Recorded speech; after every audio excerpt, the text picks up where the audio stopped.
இதில் 500 கிராம் இருக்குது. இங்கே பாருங்கோ,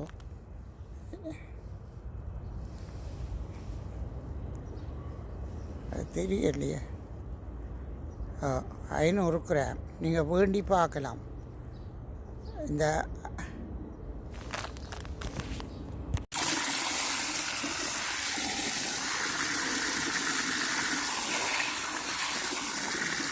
மோரா தண்ணியை விட்டுட்டு கலர் காணாத திரும்ப ஒரு கொஞ்சம் இந்த பவுடரை போடலாம்.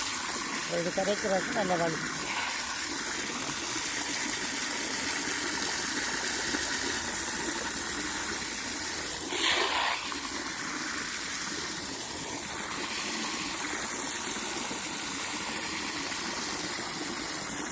இது ஊற்றி விட்டால் தான் வேலைக்கு வளரும். கரக்கணிக்கு பேர் இல்லாமல் வேலைக்கு வளர்ந்து வேலைக்கு காயத்தரும். இப்போ நான் எனக்கு கரைக்கு வெந்தயக்கீரை பிடுங்க போகிறோம். பிடுங்கிட்டு இதுக்கு வெந்து மிச்ச கத்தரிக்கைகளை நடுகிறது.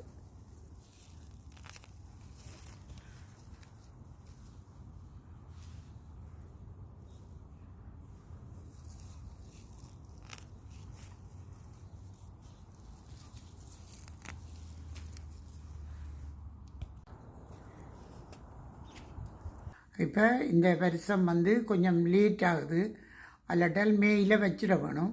மேயில் வைக்க முடியல. இது புடலங்கண்டு, இது கொஞ்சம் கத்தரி கண்டு, மற்றது பைத்தங்குடி. பைத்தங்குடி குளிர்க்க வைக்கல. புடலங்கண்டு, பைத்தங்கண்டு, வெண்டிக்கண்டு, சுக்கினி, கீக்கம்பரண்டு அதுகளெல்லாம் குளிர் தாங்காது. அப்போ இதை இப்போ நான் முளைக்க வச்சு திரும்ப இந்த கப்புகளில் பிரட்டி இருக்கிறேன். இந்த கப்புகள் எல்லாம் வேண்ட தேவையில்லை. இந்த கப்புகள் எவ்ரி இயர் வாரத்தில் எடுத்து வச்சுட்டு திரும்ப இது முளைச்ச உடனே இதுக்குள்ளே மாற்றி சரியான ஈஸி உள்ளுக்க வச்சுட்டு டியூஸ்டே ஈவினிங்கு வச்சா இனி ஒரு பயம் இல்லை இந்த பைத்தங்குடிக்கு. பாய்.